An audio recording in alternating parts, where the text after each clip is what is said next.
In this simple video tutorial, I'm going to share with you how you can check your Facebook login devices. Checking your Facebook login devices is crucial for ensuring the security of your account. It helps you monitor any unauthorized access and take action to protect your privacy and data.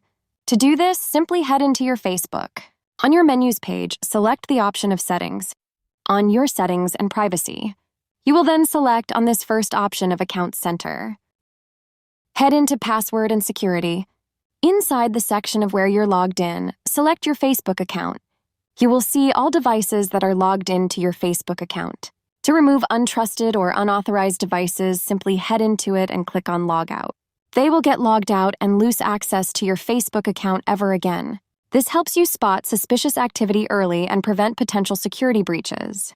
That's how easy it is to review your logged-in devices on Facebook. If you have any questions, just let me know in the comments section down below. Please don't forget to leave a like, share and subscribe for more video tutorials like this one.